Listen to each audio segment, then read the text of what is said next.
அனைவருக்கும் வணக்கம். நான் பிரபாகர் ஜோதிடர். ஓம் சிவாய நமக. சிவசக்தி திருச்சிற்றம்பலம். இப்போ நான் என்ன சொல்ல போகிறேன்னா, இந்த 7ஆம் இடத்தில் குரு இருந்தால் என்ன பலன், லான் போட்டு விளக்கணும். அங்கேருந்து 7ஆம் இடம், அந்த 7ஆம் இடத்தில் குரு இருந்தால் என்ன பலன் என்று சொல்கிறேன். நீங்கள் கற்றுக்கொண்டு பயன்பெறுங்க. ஒருவர் ஜாதகத்தில் 7ஆம் இடத்தில் குரு இருப்பது நல்லதல்ல. ஏனெனில் தாமத திருமணம், கணவன் மனைவிக்கு அடிக்கடிக்கு கருத்து வேறுபாடு உண்டாகும். மனைவி ஆச்சார அனுஷ்டானங்களுடன் அதிக ஈடுபாடுடன் இருப்பாங்க. ஆன்மீக சிந்தனையும் பக்தியும் மனைவிக்கு அதிகமாக இருக்கும்.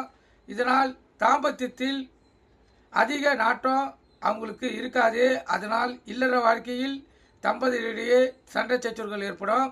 இதேபோல் பெண் ஜாதகத்தில் 7இல் குரு இருந்தால் கணவனுக்கு கடவுள் பக்தி அதிகமாக இருக்கும். திருத்தலங்கள் எல்லாம் சுற்றி வருவார். ஜோதிடம் மந்திர உபதேசம் பெறுவார். மத குருமார்களுடன் தொடர்பு இருக்கும். இருந்தாலும் பொருளாதார முன்னேற்றம் ஏற்படும். சிலருக்கு ஆண் பெண் இருபாலருக்கும் இளமையில் திருமணம் நடந்தால் தனித்த அந்தனம் 7இல் இருப்பதால் வெறுப்பு உணர்ச்சியும் மன போராட்டமும் போன்ற அனுகூலமற்ற பலன் நடைபெறும். ஆனால் ஆண் ஜாதகத்தில் 7இல் குரு குடும்பத்துக்கு அரங்கையவராக மனைவி இருப்பாங்க. குடும்பத்துக்கு ஏற்ற குத்துவிளக்காகவும் மகாலட்சுமி அருள் பெற்றவர்களாகவும் இருப்பாங்க. 7ஆம் இடத்தில் இருக்கும் குரு பகவான் 5ஆம் பார்வையாக 11ஆம் இடத்தை பார்ப்பதால் லாபம், தன சேர்க்கை, மூத்த சகோதர சகோதரி உறவுகள் வலுப்பெறும். அவர்களின் அன்பும் ஆதரவும் கடைசி வரை இருக்கும். மனைவியால் பொன்பொருள் சேர்க்கை உண்டாகும். வாழ்க்கையில் வளர்ச்சி கடைசி வரை இருக்கும். அடுத்து 7ஆம் இடத்தில் இருக்கும் குரு பகவான் 7ஆம் பார்வையாக லக்கணத்தை பார்ப்பதால் அழகான தோற்றமும் கம்பீரமான உருவ அமைப்பும் அந்த ஜாதகருக்கு இருக்கும். தெளிவான சிந்தனை இருக்கும். சாதிக்கும் வல்லமையும் இருக்கும்.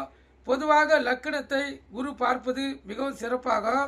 மேலும் 7ஆம் இடத்தில் இருக்கும் குரு பகவான் 9ஆம் பார்வையாக 3ஆம் இடத்தை பார்ப்பதால் இதனால் தம்பி உடையான் படைக்கு அஞ்சான் என்று பழமொழிக்கேற்ப உடன் பிறந்த இளைய சகோதரர்களுக்கு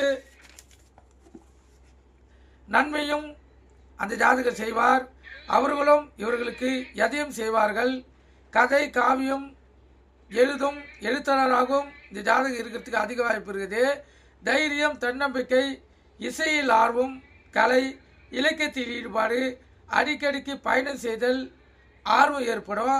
பல நன்மைகள் இந்த ஜாதகருக்கு உண்டாகும். நீங்கள் கருத்தில் கொண்டு பயன்பெறுங்க. நன்றி, வணக்கம். வாழ்க வளமுடன்.